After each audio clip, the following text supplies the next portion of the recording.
si vous regardez le note, on vous demande de définir une classe point, ce qu'il a fait, qui modélise un point dans un espace à deux dimensions. Donc, dans l'espace à deux dimensions, il n'y a que l'abscisse et l'ordonnée. Donc, les deux attributs que l'on a a priori, c'est l'abscisse et l'ordonnée. Et l'on vous demande en plus des accesseurs. Donc, les accesseurs ici, ce sont les getters et les setters. Donc, il faut mettre des getters et les setters. Le getter est une méthode qui a le même type qui a comme type de retour le type de retour de l'attribut et retourne que la valeur de l'attribut. Donc c'est pourquoi pour get apps, return apps, il a mis get org, return org. Et voilà. Et là on a les getters. Le setter permet de modifier la valeur de l'attribut avec une valeur passée en paramètre. Donc là aussi on reçoit une valeur ou bien une variable de même type que l'attribut et on affecte comme la nouvelle valeur de l'attribut uniquement. C'est pourquoi au niveau de cette apps, il a mis apps, l'attribut apps est égal à x et cet ordre est égal à y. Il y a que ça. Maintenant, il faut faire attention cependant, si au lieu de mettre comme le nom de l'attribut ici, il a appelé les variables x et y pour les setters. Donc, en tout cas, il a pas ici. Mais si vous mettez apps ici, il faut mettre pour les différents. Vous pouvez aussi, sans cela, mettre 10. On peut pas aussi, ça marche. Mais les surtout obligatoires, s'il y a des risques. Donc, les risques comme des choses.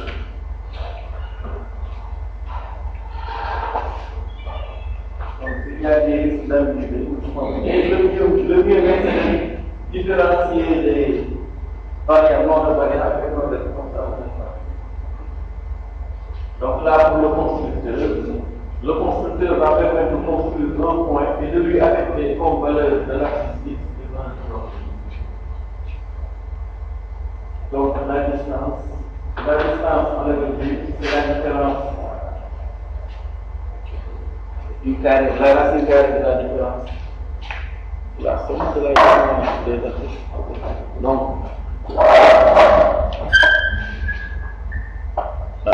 P.apps, vous voyez, on écrit P.apps et pas. En fait, c'est comme les structures. Je pense que dans les types les structures que vous avez dans la langage C, pour accéder à un attribut, on écrit P. Le nom de l'instance ou de la variable, point, le champ.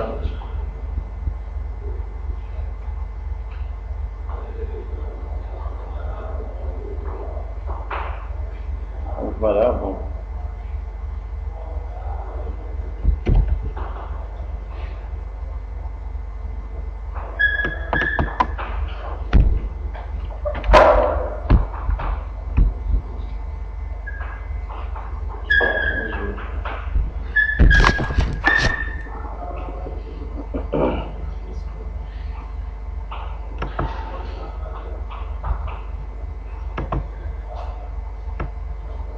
La méthode distance permet de calculer la distance entre deux points. La distance entre deux points, c'est la racine carrée de la somme des différences des abscisses et des ordres.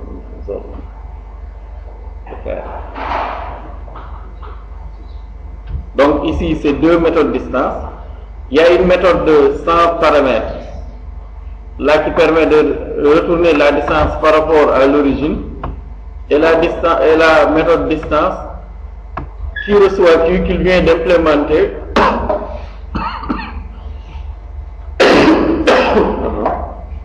qui permet simplement de calculer la distance entre deux points. N'oublions pas d'utiliser map.sqrt pour le calcul de la racine carrée.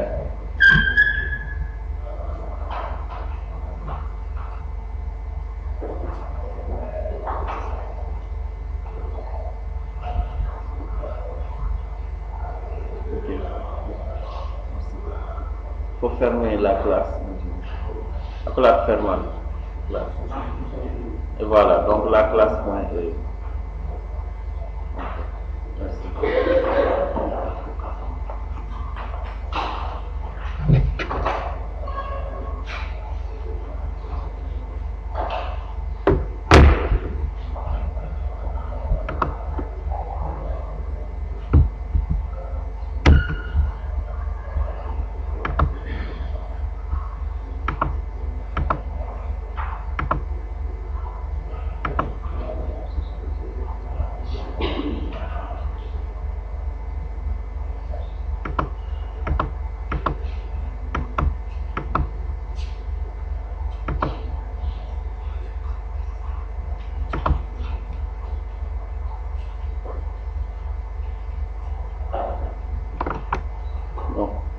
je crée un nouveau projet. Donc, je l'appelle TD5.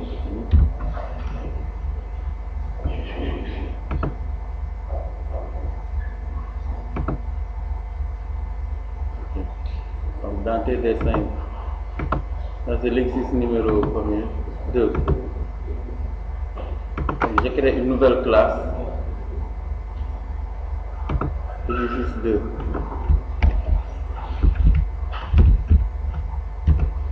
Donc, je vérifie bien que j'ai constructeur from super class, comme ça je vais pouvoir modifier le constructeur. Et la méthode main, oui, bonjour, n'est pas. Ah oui, c'est vrai. La classe s'appelle point encore. Bon, soit vous supprimez, ou bien vous renommez la classe.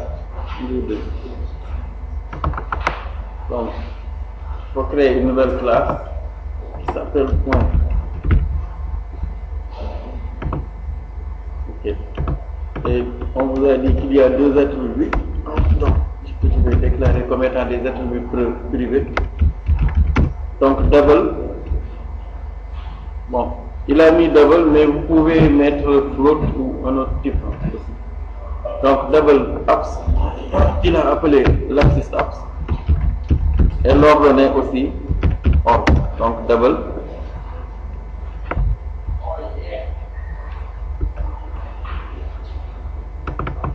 Donc, double or pour l'ordre.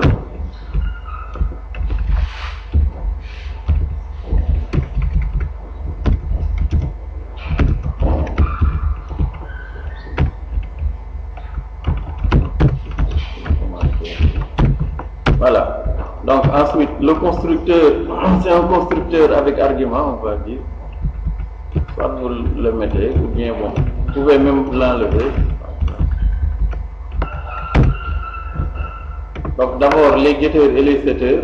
Donc il faut les écrire à la main là-bas. Mais bon, ici, si vous êtes sous Eclipse, vous pouvez lui demander de mettre les getters et les setters. Donc il suffit de venir sur source, ensuite generate getter and setter. Donc vous mettez select all. Voilà. Comme ça, vous aurez tous les getters et tous les setters en une seule fois. Le constructeur avec argument maintenant. Donc là aussi, clic bouton droit, source, generate constructor using fields. Voilà, et vous avez votre constructeur avec argument.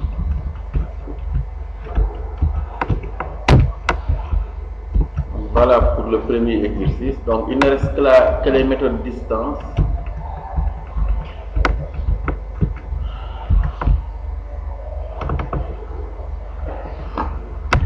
Donc double parce que c'est la différence entre des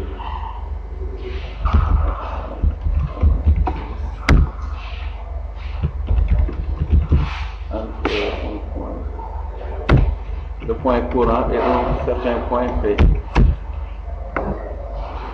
Donc bon, il a déclaré X, dans X il a mis donc l'abs qui est l'abscisse du point courant moins P point abs. Et pour l'ordonnée,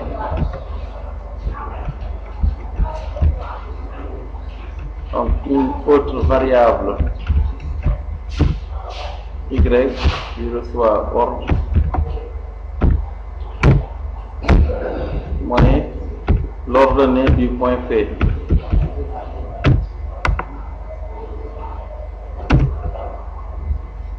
Et ensuite, il calcule dans D la racine carrée de la somme du carré de ces valeurs-là.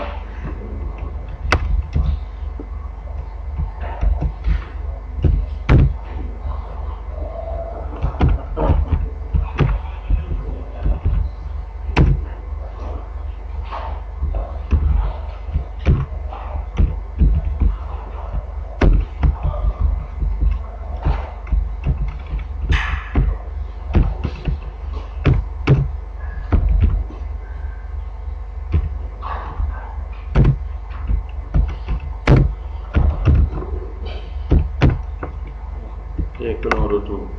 Ensuite, la méthode surchargée, notre méthode avec donc double comme type de retour.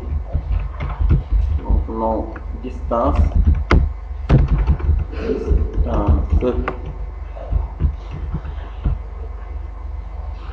ok.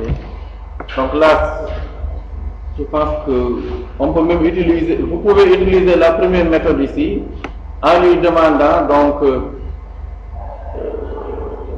de calculer 10 points de distance de new point de 0, 0. C'est la même chose.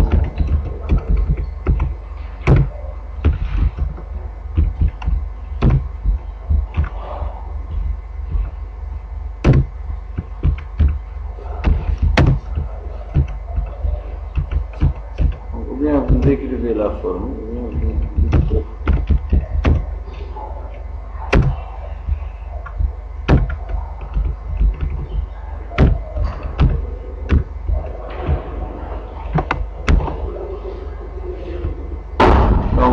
La distance entre le point courant et le point de coordonnée 0, 0.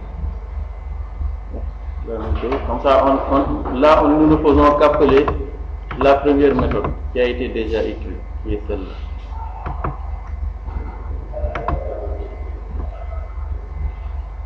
Voilà.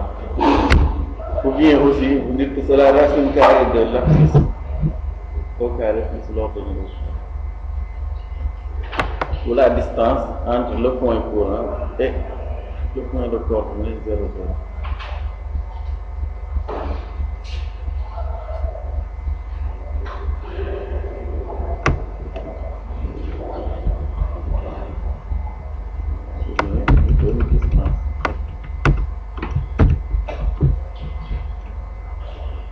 Okay.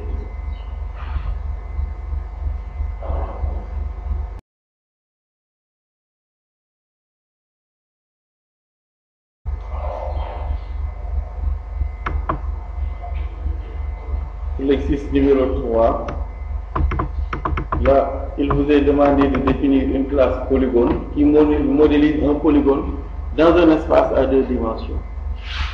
Donc, un polygone, c'est simplement un certain nombre de côtés, donc délimité par les points. Donc, le nombre de côtés du polygone est donné en paramètre de construction, donc du constructeur, et ne pourra pas être changé par la suite. Donc, s'il y a un attribut qui donne le nombre de côtés, vous ne devez pas mettre de setter, c'est seulement ce que ça signifie. Parce que si vous mettez un setter, on pourra modifier sa valeur. Évidemment, la variable doit être privée, sinon aussi on peut y accéder et modifier sa valeur. Donc, par contre, les points définissant les extrémités du polygone pourront être manipulés. Et là, il y a un point important qu'il faut voir ici. Est-ce que vous connaissez a priori le nombre de... Est-ce qu'un polygone a un certain nombre de points fixés? Il y a des carrés, un carré c'est un polygone. Il y a les triangles aussi c'est un polygone. Les hexagones, vous avez d'autres types de polygones, etc. Donc ici, vous ne pouvez pas connaître a priori le nombre de points de côté, qui est égal aussi au nombre de côtés. Donc ici, il faut peut-être une structure de données qui permettra de mémoriser les points en fonction du nombre de côtés. Donc ici, ce n'est pas la peine de déclarer 5, 6 ou 8 points. Il faut simplement une structure qui permettra de mémoriser les points. C'est la solution la plus fiable. Donc pour cela, on vous dit que la classe doit fournir les méthodes int nombre de côtés, n vers côté, qui retourne le nombre de côtés du polygone. Donc cela veut dire que le nombre de côtés est un attribut de la classe getPoint qui retourne le point numéro n, étant donné que les points sont numérotés de 0 à n. Donc ici, puisque vous ne connaissez pas encore une fois le grand n là, on vous dit si le polygone contient grand n points, il faut une structure pour mémoriser les points. Pour le moment, je pense que vous ne connaissez qu'une seule structure de données qui puisse permettre de faire cela. en Java. Vous avez aussi la méthode change point, les méthodes là. Change point NP qui permet de changer le point qui était situé à la position N, numéro N, pour y mettre maintenant le point, en tout cas pour changer ses coordonnées en P. Et change N into Y pour changer la valeur aussi du point de numéro N avec les coordonnées X et Y. Donc c'est une nouvelle classe, mais qui va réutiliser la classe point qui existe déjà. Donc, une nouvelle classe polygone. Donc new class polygone.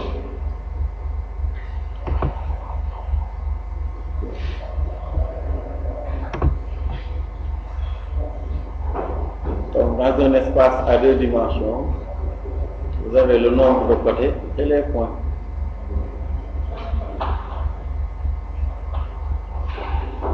Donc il est important que le nombre de côtés soit privé. Si votre nombre de côtés n'est pas privé, on peut y accéder grâce à une instance et modifier sa valeur. Il est important aussi que le nombre de côtés n'ait pas de setter. Si vous le mettez, on peut y accéder. Et là, ce n'est pas possible. Qu'est-ce qu'il faut d'autre comme attribut de la classe? Il faut d'abord identifier les attributs. Et pour les points, comment est-ce qu'on va se débrouiller? Voilà, un tableau de points. Je pense que c'est la meilleure des solutions. Donc, il faut un tableau de points. Ici, sans le tableau de points, vous ne pouvez pas déclarer 1000 points ou 2000 points, vous ne savez pas. Donc, on lui déclare simplement un tableau de points.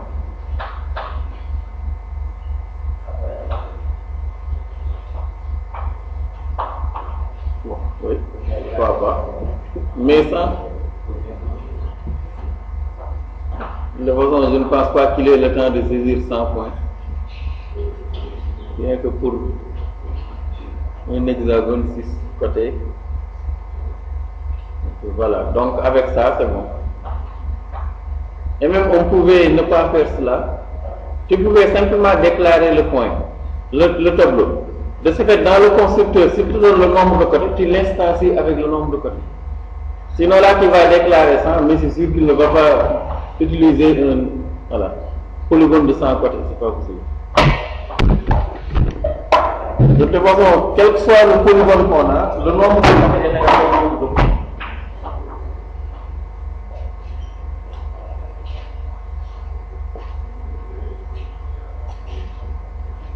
Donc là, j'ai deux.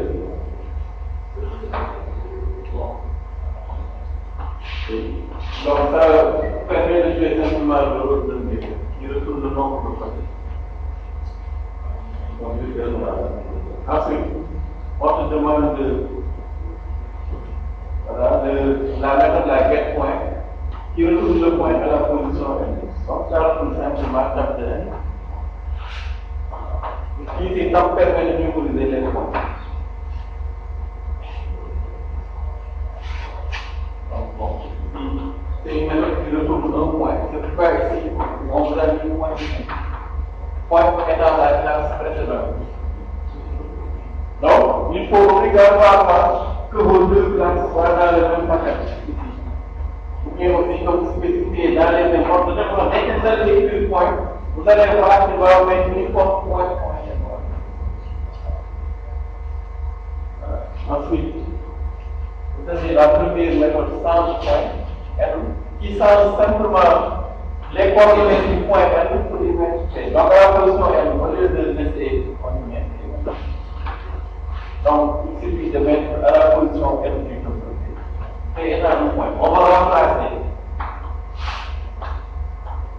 Donc permet de changer un point. Donc à la position N, il y avait un point, un certain point de coordonnées X. Maintenant on va y mettre un point de coordonnées.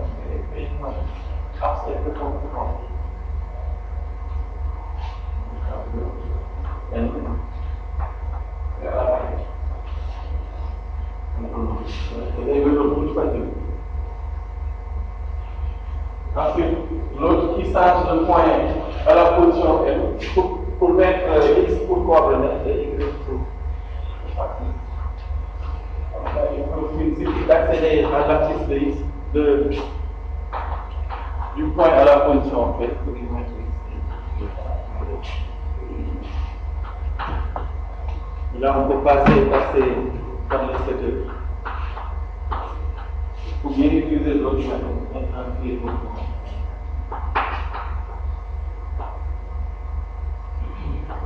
Donc, le point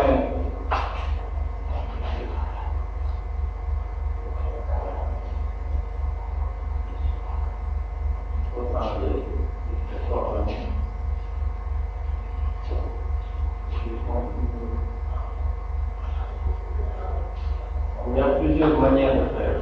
Soit vous construisez un nouveau point de coordonnées Y et vous l'attaquez à la position N, ou bien vous mettez simplement table de N point 7. Vous pouvez utiliser les setters, tapez le point 7 axes, donc X, 7 axes X, et tapez ce point de coordonnées. Ou bien on construit un nouveau point. Donc il faut les utiliser. Après, on construit une deuxième partie.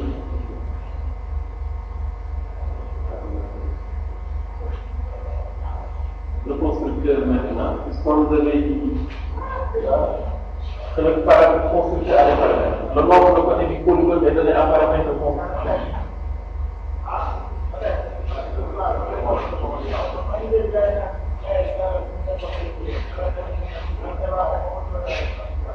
Constructeur. Nombre de côtés qui va permettre d'instancier le tableau. Donc ici, nous avons plusieurs attributs, donc private int nb code qui permet de connaître le nombre de côtés. Ensuite, vous avez un tableau de points.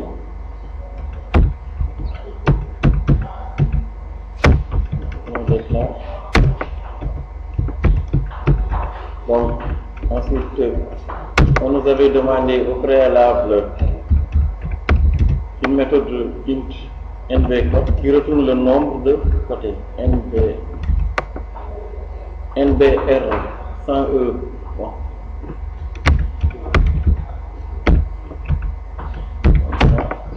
Il suffit simplement de retourner le nombre de côtés. Donc, nb.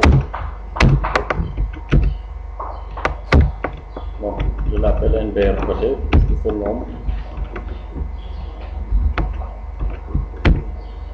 Ok.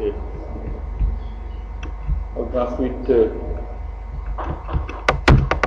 la méthode getPoint de n qui retourne le point à la position n.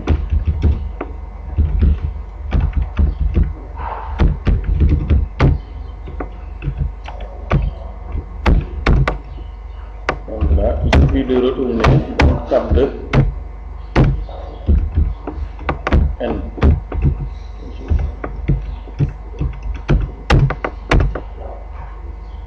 Donc ensuite, la méthode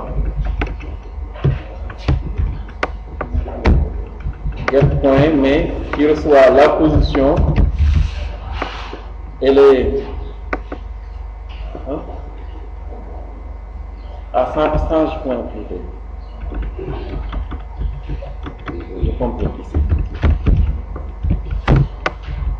Qui change le point N pour y mettre un point T.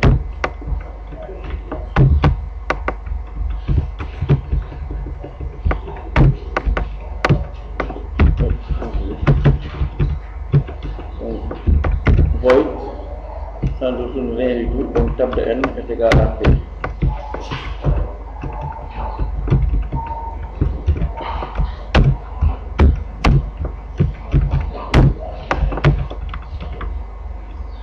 L'autre qui change, donc int x, qui change les coordonnées du point P et y mettre x et y. Donc on peut mettre est égal à new point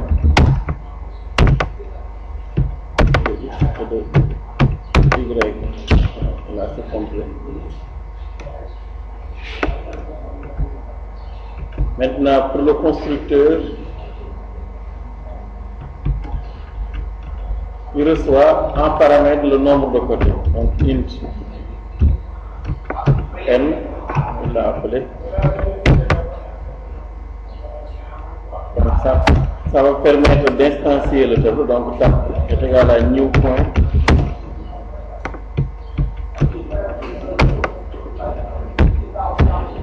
N. Et le nombre de côtés, là, on peut dire que c'est maintenant n. Voilà.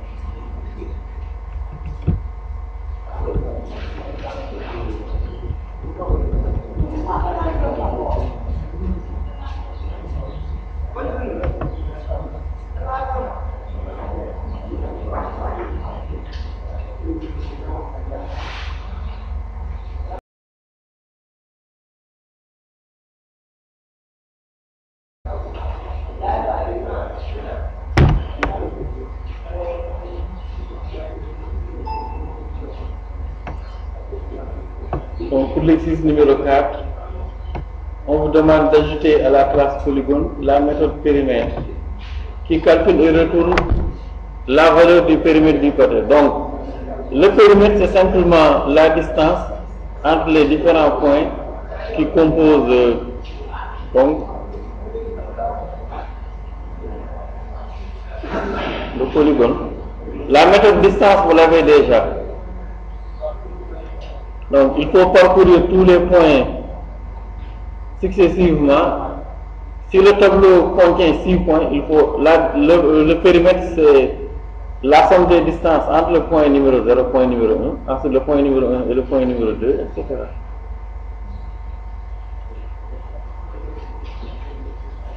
Donc, il ne faut pas oublier que dans la boucle, la distance entre le premier point, le point numéro 0 et le dernier point, c'est là où peut-être il peut y avoir un oubli. Quand on écrit la boucle, vous ne l'aurez pas.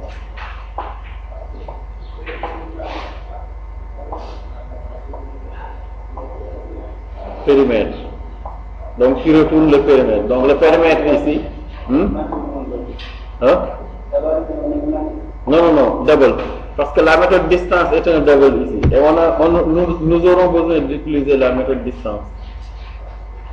Les exercices et les ordonnées sont aussi de type double. Donc, mieux vaut mettre le type double.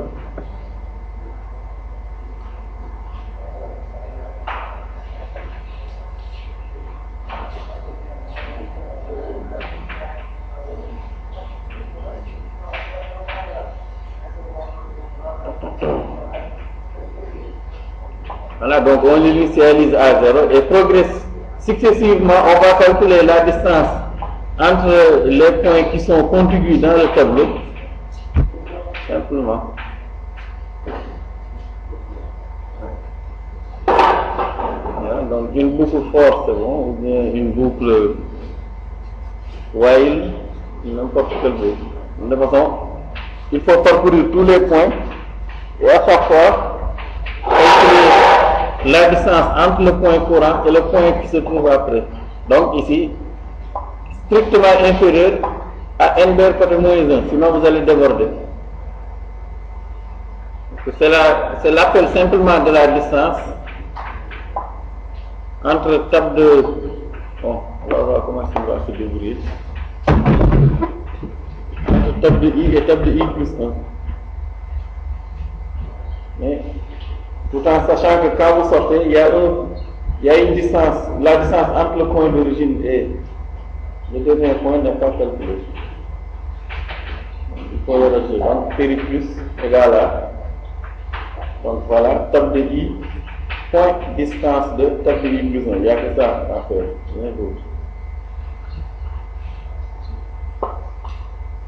Distance de parenthèse, table de I plus 1.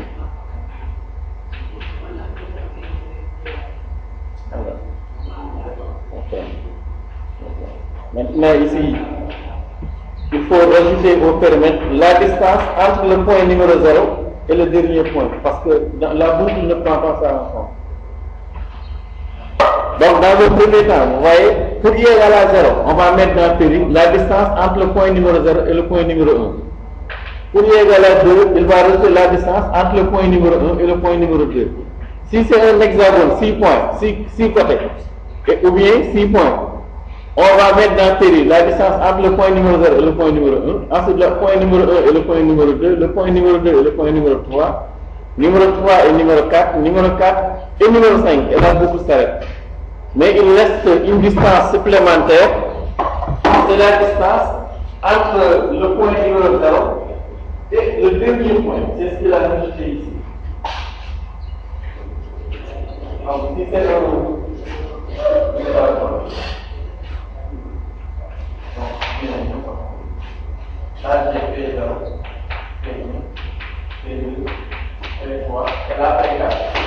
par exemple, donc là, vous allez vous retrouver avec data P2,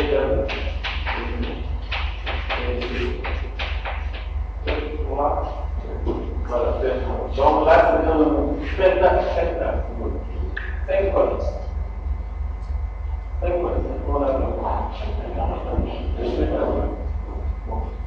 donc là, tape contient des points.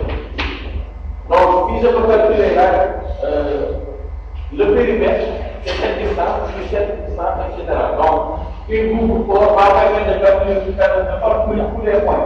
Et à chaque fois qu'on calcule, si on se positionne sur le point P0, on va calculer la distance entre P0 et P2. Donc, on a la distance. Ensuite, successivement, le compteur va avancer. Quand le compteur arrive à 1, on calcule la distance entre P1 et P2. Quand le compteur arrive à 2, on calcule la distance entre P2 et P3. Mais après, il restera la distance entre P0 et P1. Donc, il n'est pas tout le temps en fonction de la boucle. C'est ce qui est calculé. N'oubliez pas, on a un tableau de points.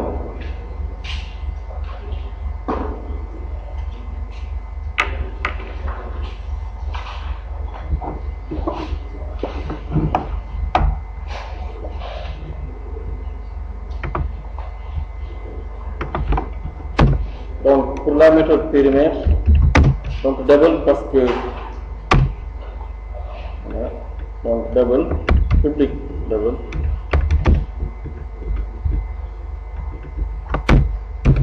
Et pour le nom, donc, on l'appelle périmètre.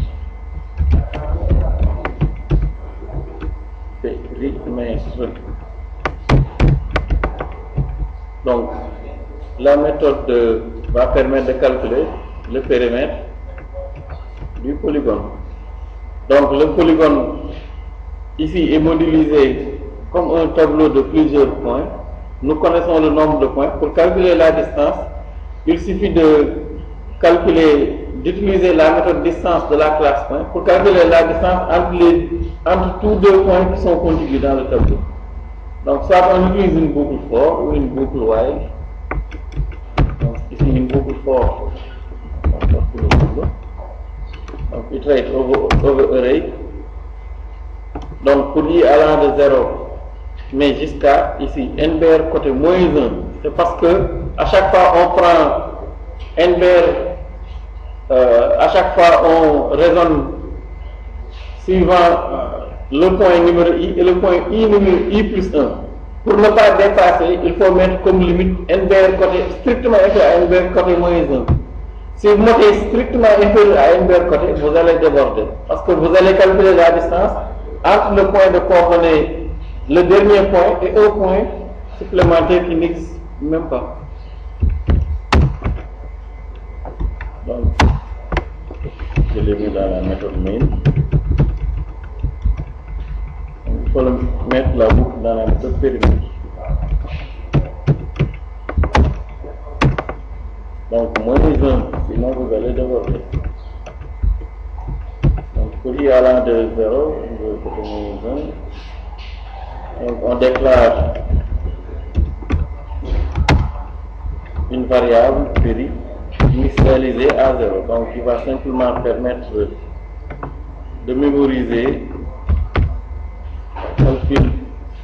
la valeur du périmètre. Oh, pardon, à l'extérieur.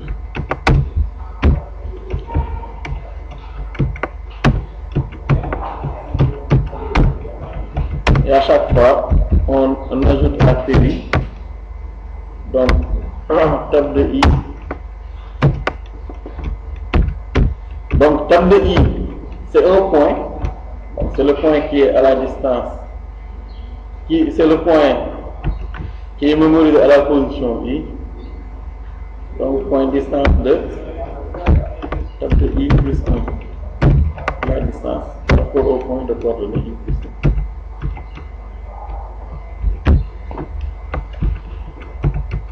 Et à la fin, quand on sort, on rajoute dans péri la distance entre le dernier point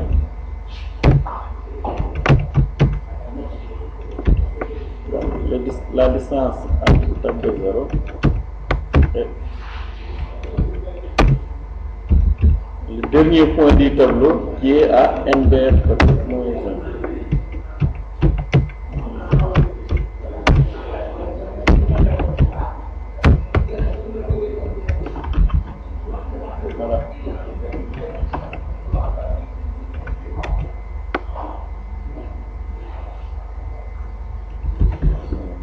La méthode main, vous pouvez la supprimer. Le test sera. On vous demandera d'implémenter une classe de test. Donc ici, on retourne le.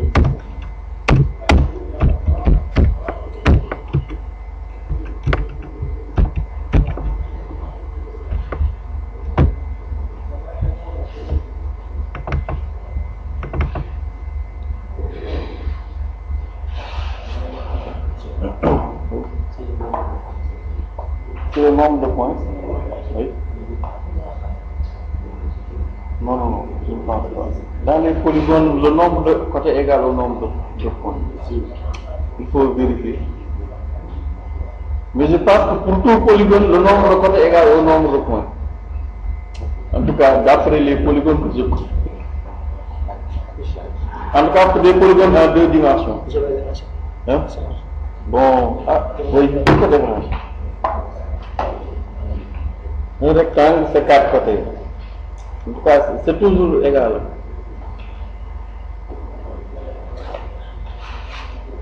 Je peux faire maintenant.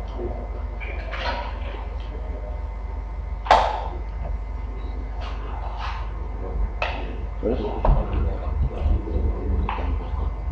On pouvait mettre. Oui, bon, il a appelé NB quoi. Moi, oui, ici, c'est vrai. Lui, il doit mettre. C'est parce que moi, j'ai déclaré ici l'attribut comme ayant pour moi NBR côté. Hein. Il ne faut pas confondre. Ici, il doit écrire NBR côté. Il ne faut pas le confondre avec l'attribut.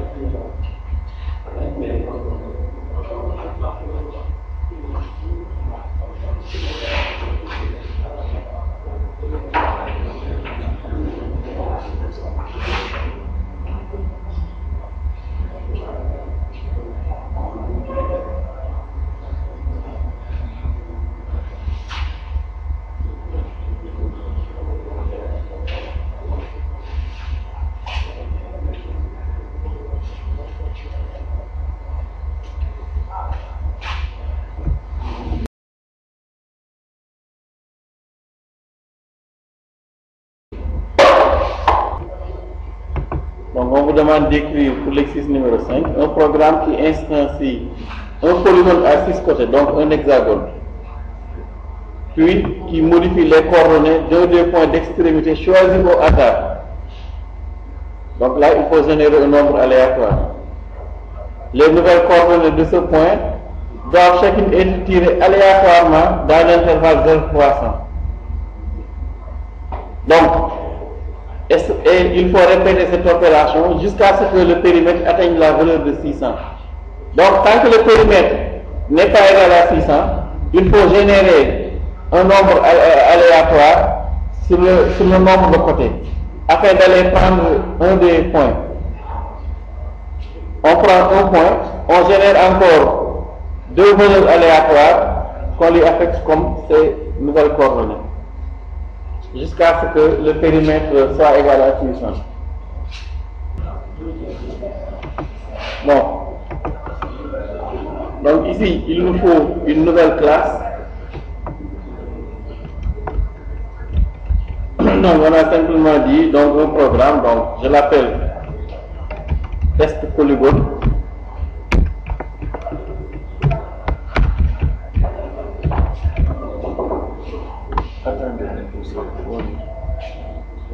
Donc je l'appelle test polygone. Donc bon, le constructeur, vous n'en avez pas besoin, vous pouvez l'enlever si vous voulez.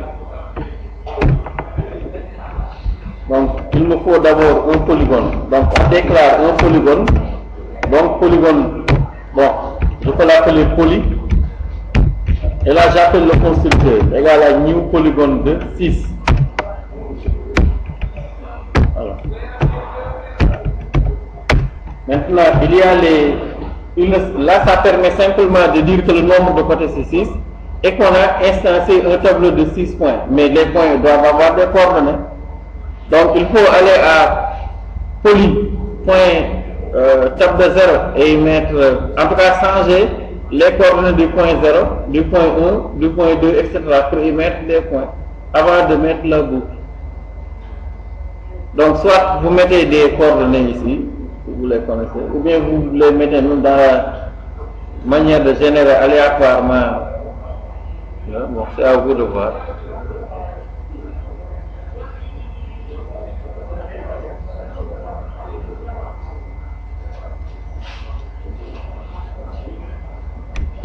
Bon, mais dans tous les cas, il nous faut une boucle tant que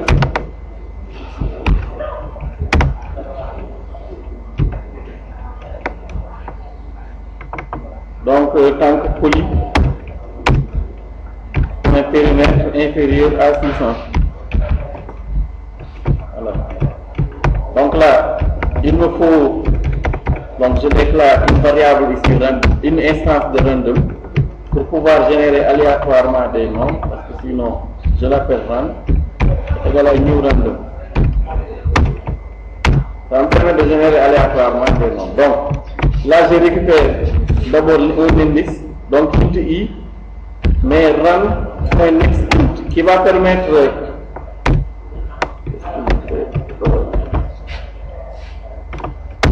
donc next int de 6, bien même 7, pour l'exclure 7, qui va permettre de générer un nombre aléatoire entier entre 0 et 6. Maintenant, ça va permettre d'avoir ici, donc le i là, je l'appelle indice même, d'accéder à un indice aléatoirement à un indice du tableau. Voilà. Ensuite, il me faut l'abscisse générée aléatoirement. Là aussi, j'écris run.next double, puisque les coordonnées sont des doubles.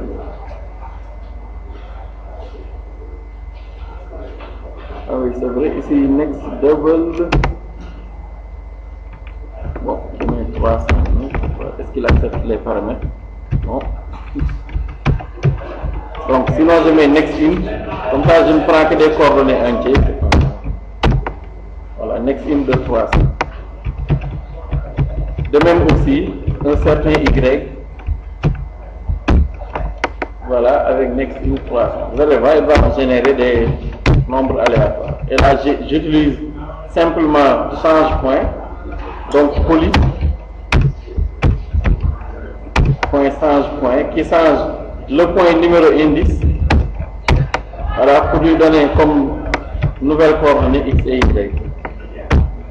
Et ceci, il faut le faire tant que le périmètre n'atteint pas la valeur 300, la valeur 600. Ça va boucler, boucler. Bon, vous pouvez mettre des traces ici. Donc ici, je déclare, juste pour voir qu'il effectue le travail, int i, qu'on initialise à 1. Et là, on affiche par exemple 6 out, juste pour voir les traces.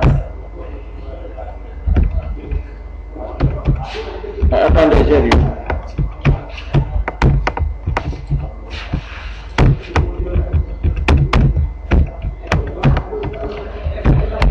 Donc là, je mets I espace IM boucle, juste pour voir toutes les boucles qu'il va effectuer.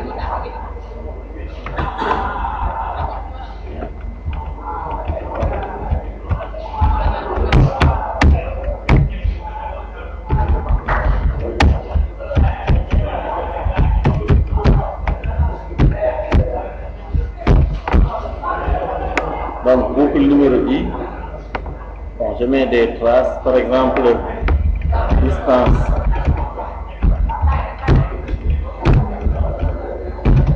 est égale à, bon, je mets la distance, par exemple, distance c'est poly, point, périmètre avant. Vous pouvez aussi mettre les coordonnées, nouveaux coordonnées obtenues pour le point. Bon. Donc, les traces.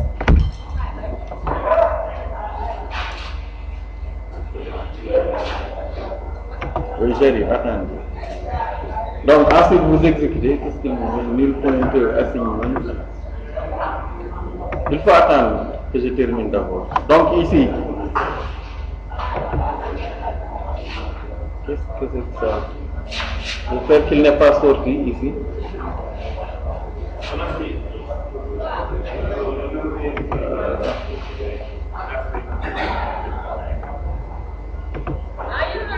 Nul point exceptionnel. Il y a quelque part on n'a pas. Hein? Non? Hein? Oui? Oui, c'est vrai qu'au départ, il n'y a rien. Non. Si je lui demande le périmètre, bon. Je vais mettre les points. Donc, au point 0, je mets 2, 2. Bon, c'est juste des nombres comme ça.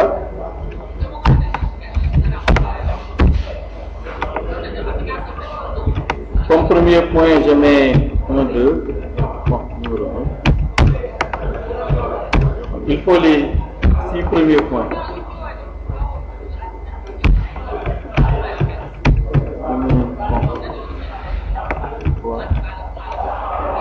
4. Reste à savoir, est-ce que ça va former réellement un polygone? C'est même pas bon. Je mets comme ça.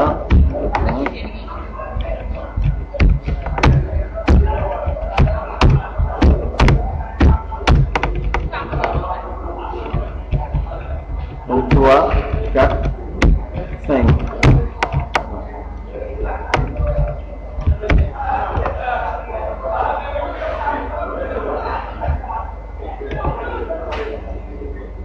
Vous voyez ici, il atteint la distance là et s'arrête. 557. Non? Ah d'accord, ici. Ou bien?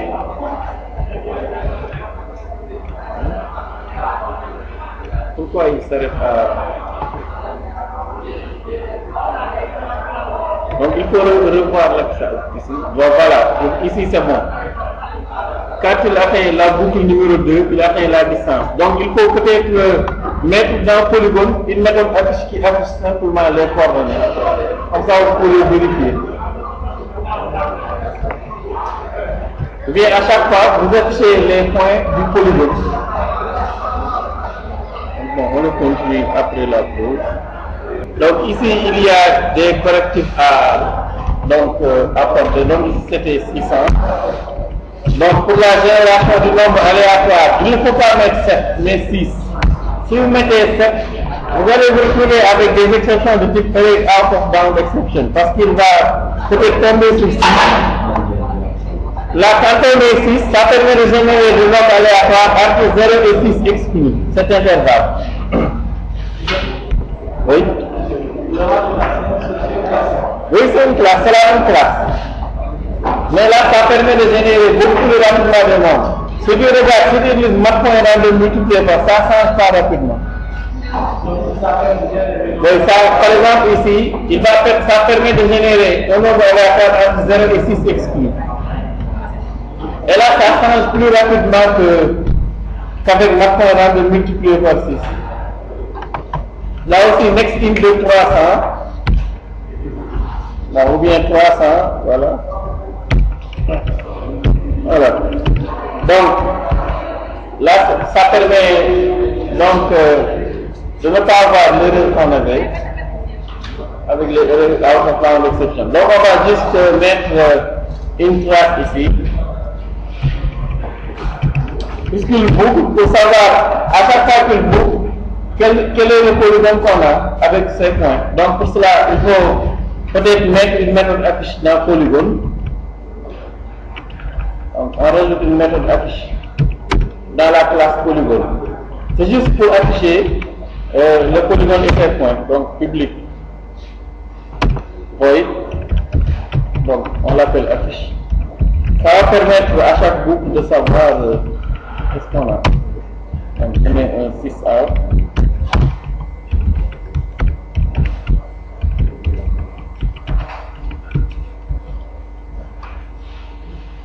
Bon, j'affiche le nombre de côté.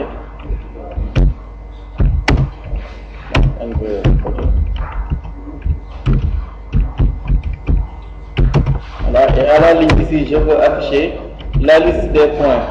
Donc, une boucle for égale à 0, donc point length. Voilà, on affiche simplement que le point numéro I, voilà, et ses coordonnées. Donc,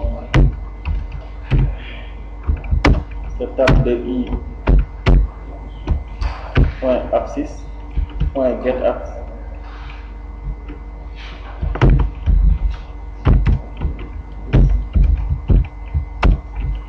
Table de I point get ordonnées. C'est juste pour afficher les coordonnées du point. Bon, je vais même lui mettre un /t et un privé. Après, on va afficher le point de coordonnées. Donc ici, 6 out. Donc je déclare un I pour compter le nombre de fois dont on boucle.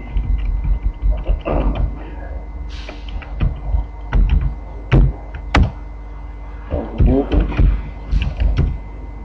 numéro plus I plus périmètre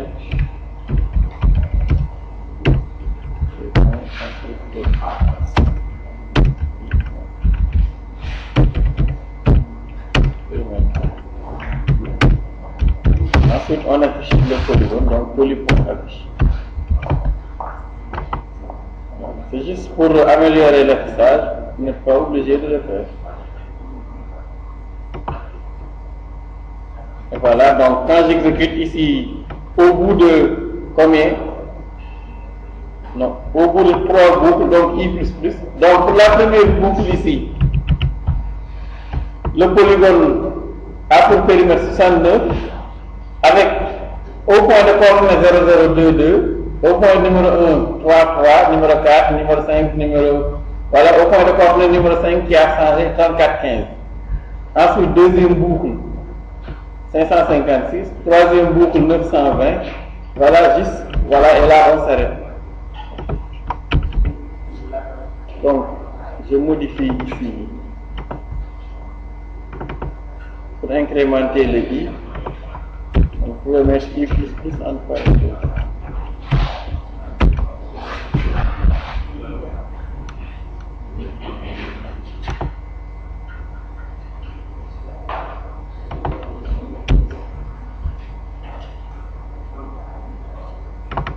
Et cette fois-ci, lorsque j'exécute, à la première boucle, il trouve 610. Parce qu'il a changé le point numéro 2. 610. Oui, il a mis 147 pour la 6 et 267 pour l'autre. Si j'exécute à nouveau, là il trouve au bout de 4 boucles avec les coordonnées. Donc à chaque fois que vous exécutez, ça peut s'absenter. Maintenant, des fois, il peut rester énormément de temps sans trouver ou bien ne jamais trouver. Par exemple, si je mets 6000, là il va exécuter et on ne sait pas au bout de combien de boucles, il va tomber sur le... Là il est déjà à presque 40 000 boucles. Donc sans avoir trouvé des points qui donnent les coordonnées. On a une coordonnée supérieure à 6000. Bon, puisque c'est le hasard. Donc, ou bien un hasard simulé, comme ça, c'est pas le hasard. Donc là, par exemple, il est à 162 000 boucles et il n'a pas encore trouvé des points pour avoir comme coordonnées des points pour avoir un périmètre supérieur à 6 000.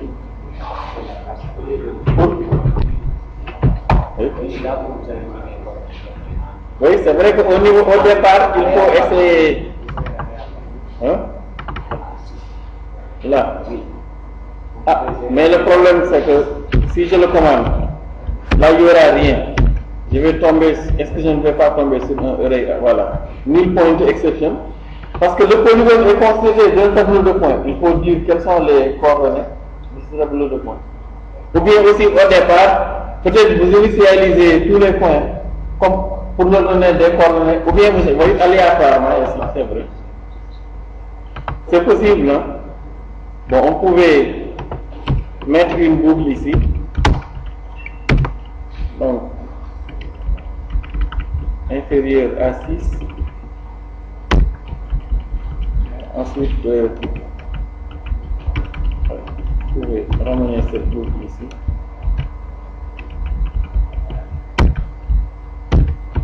Ça aussi, c'est possible. Est-ce que, oui, le poly 2, ici, I. Donc là aussi, il va calculer. Donc ici, avec cette solution, au lieu de fixer les coordonnées avec nos propres valeurs, on lui demande de générer des valeurs aléatoires, donc pour déterminer les coordonnées initiales des 6 points.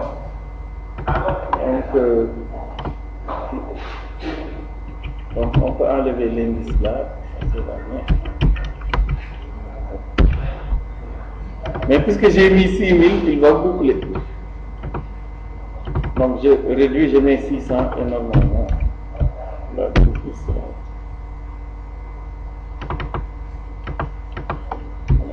bon, dès le départ il trouve, c'est pourquoi il n'affiche rien. Donc c'est ça le problème aussi quand on lui demande de générer des nombres aléatoires. Donc dès le départ il trouve. Donc pour pouvoir obtenir un affichage, il faut utiliser une boucle do while, comme ça il entre au moins une fois. Et là, bon, donc même s'il trouve une fois, la première fois, il va afficher. Donc ici, si vous calculez bien, vous allez voir que le polygone qui aura ces 6 points, l'hexagone, a pour périmètre 792.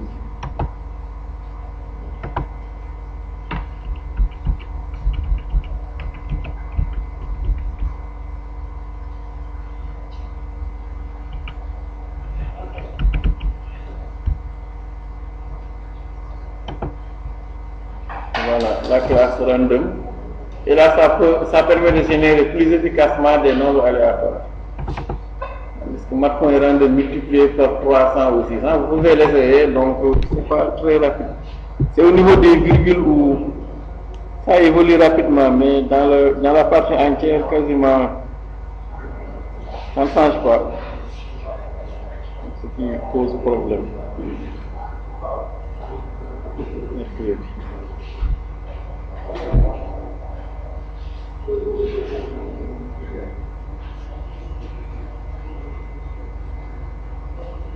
Vous vous avez cours avec passeport mardi après-midi et jeudi. Hein? À lundi soir. Mardi soir. Est-ce que je ne vais pas?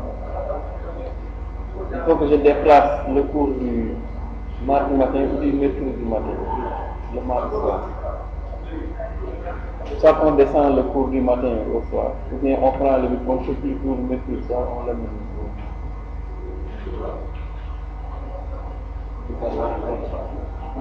Parce qu'en fait, le mardi matin surtout, il faut soit que je libère le mardi matin ou le mercredi soir pour le placer autre part. J'ai besoin d'un créneau pour prendre les semestres 6. Il faut qu'on déplace une des heures aux heures où Pascal a le cours. Non, je n'ajoute pas des heures, mais je déplace. Le mardi soir, le déplace. C'est que aussi faire cours toute la journée, c'est pas. C'est difficile. Peut-être, au lieu de faire cours le mardi, on fait cours mardi soir. Ça, c'est la partie. Hein? Pourquoi là? Parce que le mardi, c'est pas le mardi. non, le mardi, c'est le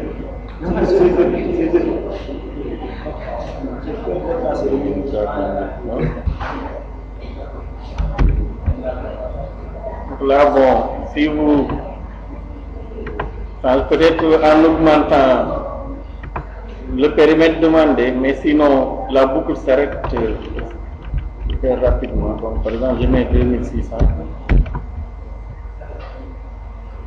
Il va boucler. Est-ce qu'il va atteindre un jour 2600? Je ne sais pas. Il boucle.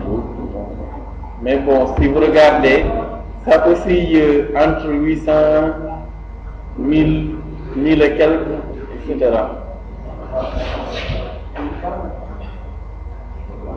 Il n'a pas trouvé. Okay.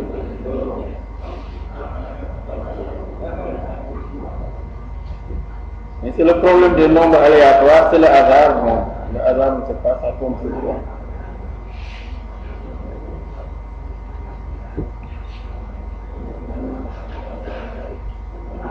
Mais des fois, on parvient à modifier cette fonction de hasard avec quelques formules. Mais c'est un thème de recherche aussi en informatique. Donc il y en a qui s'intéressent aux fonctions de hasard, comment générer des nombres aléatoires.